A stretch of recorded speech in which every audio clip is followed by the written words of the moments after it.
Oke, selamat datang di YouTube channel saya, yaitu Galeri Sibonang.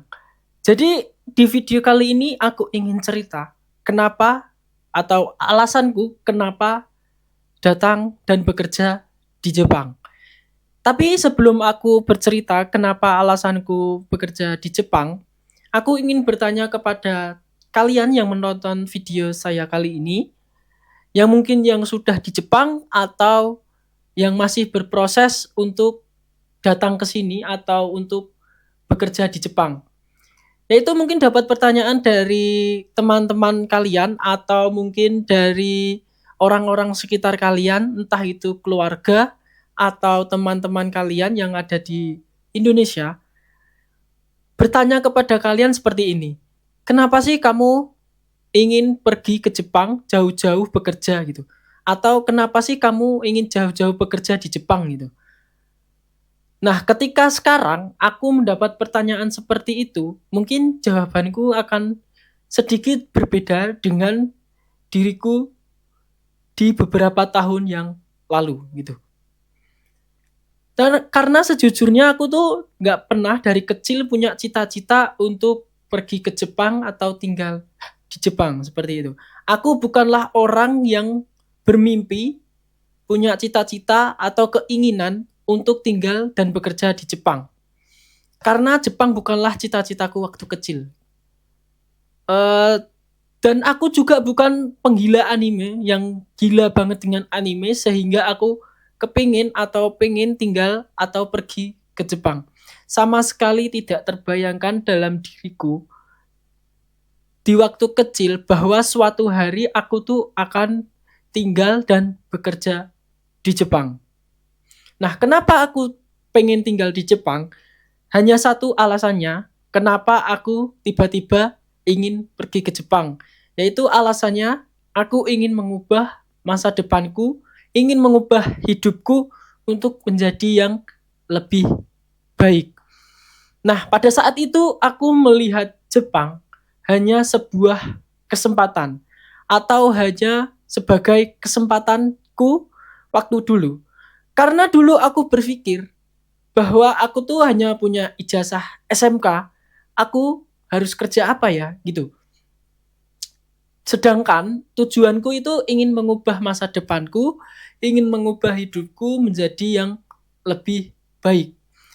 Nah, maka dari itu, aku melihat Jepang sebagai kesempatan yaitu karena Jepang bisa memberiku atau memberikan aku dengan tujuanku tadi penghasilan yang cukup sehingga aku bisa menabung uang lebih banyak. Itu pemikiranku dulu. Seperti itu. Sesederhana itu aku kenapa pengen ke Jepang. Yaitu karena aku ingin penghasilanku lebih tinggi dari penghasilan atau UMR-UMR di Indonesia. Aku ingin mendapatkan penghasilan yang cukup sehingga aku bisa menabung lebih banyak untuk masa depanku menjadi yang lebih baik. Mungkin di sini teman-teman ada yang mempunyai tujuan yang hampir mirip denganku, entah itu ingin membantu orang tua, entah itu ingin melunasi utang atau membayar utang, entah itu ingin mengumpulkan modal untuk buat usaha ketika kembali ke Indonesia. Entah apapun alasan kalian atau apapun alasan kalian pergi ke Jepang dan bekerja di Jepang, aku melihat satu benang merah yang sama, yaitu kita ingin mengubah masa depan kita, kita ingin mengubah hidup kita ke depannya untuk menjadi yang lebih baik. Nah, waktu pertama kali aku datang ke Jepang, aku merasa bahwa hidupku itu seperti baru gitu. Suasananya baru. Kayak transportasinya tertata, kotanya bersih, dan orang-orangnya yang cukup disiplin, bahkan disiplin banget. Gitu. Awalnya di situ aku kagum dengan hal-hal seperti itu.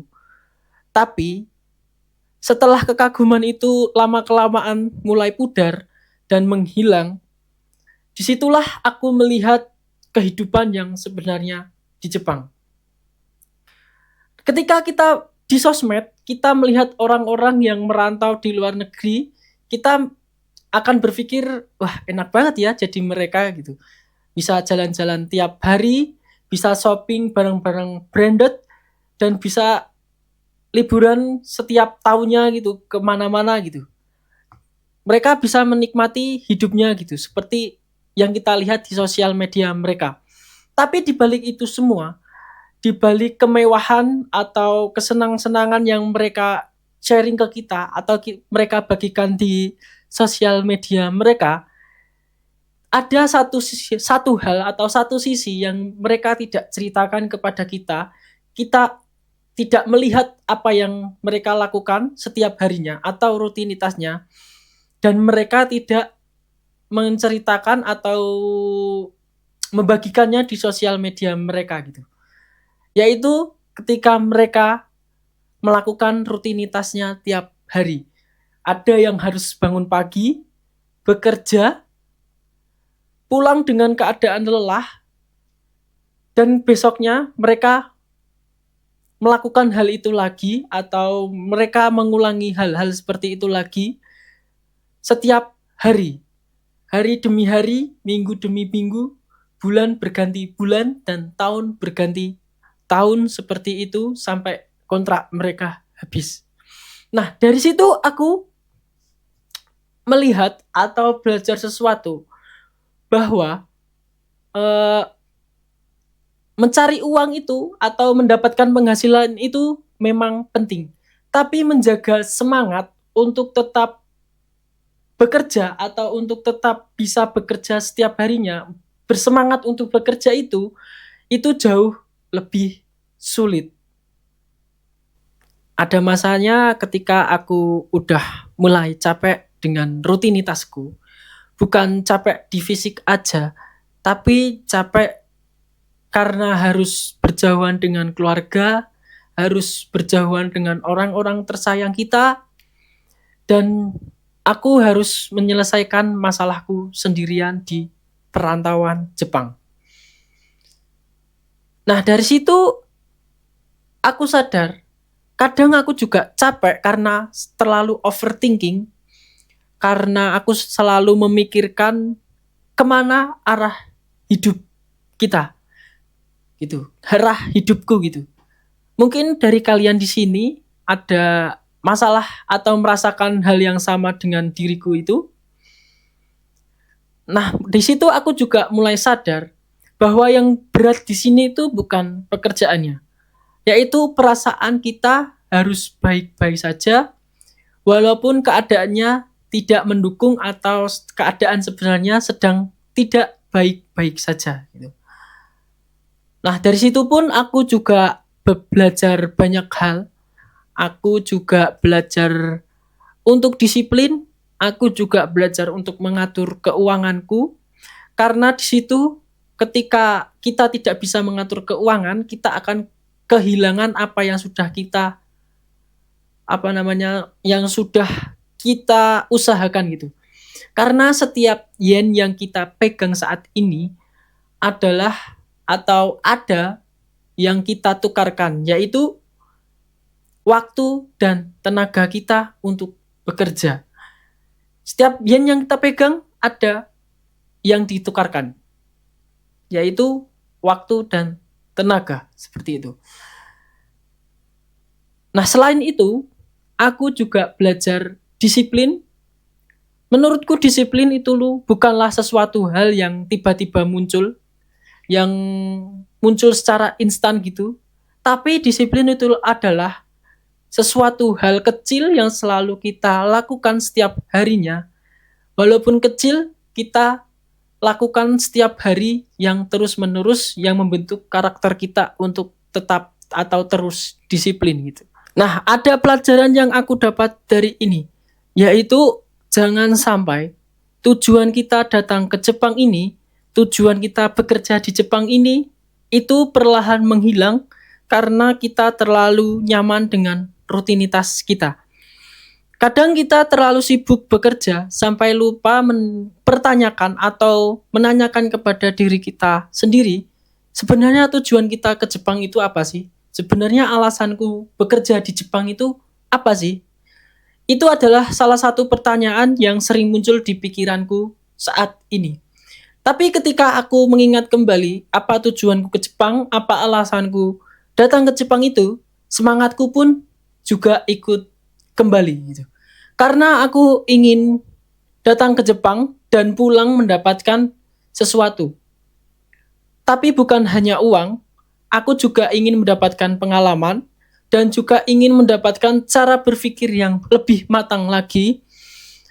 Dan mungkin aku juga ingin membawa kedisiplinan orang-orang Jepang ke Indonesia untuk modalku ketika aku nanti kembali untuk melanjutkan hidupku di Indonesia gitu. Perjalanan itu belum selesai. Ini baru permulaan. Aku juga masih sering melakukan kesalahan. Aku juga masih sering ragu dalam mengambil keputusan. Aku juga masih sering atau masih mencari-cari cara untuk hidupku menjadi lebih baik. Untuk mengubah hidupku menjadi lebih baik dari ini gitu. Itu adalah salah satu alasan kenapa aku ingin membuat channel ini, karena aku ingin mendokumentasikan perjalananku ini bukan untuk terlihat sukses gitu, bukan untuk menggurui kalian yang menonton video ini juga, karena aku ingin suatu saat nanti ketika di masa depan aku bisa melihat bahwa perjalananku itu di sini dimulainya, bahwa perjalananku itu pernah dimulai gitu. Jadi kalau kalian yang sedang berjuang di Jepang atau sedang berproses untuk datang ke sini atau datang ke Jepang ini, semoga dengan perjalanan kita yang kita lewati bersama ini, lewat channel ini, bisa bermanfaat. Karena walaupun tujuan kita itu berbeda-beda untuk datang ke Jepang ini, walaupun tujuan kita tidak sama, tapi ada satu hal yang sama dari kita, yaitu kita itu sedang membangun kehidupan atau masa depan kita di masa depan itu menjadi yang lebih baik. Itu adalah salah satu tujuan yang sama, mungkin ketika alasan kita itu berbeda-beda, tapi tujuan kita itu tetap sama gitu. Tujuannya itu membangun kehidupan kita yang menjadi lebih baik. Jadi terima kasih sudah menonton video ini sampai akhir. Tunggu video saya selanjutnya dan cerita saya selanjutnya. Terima kasih.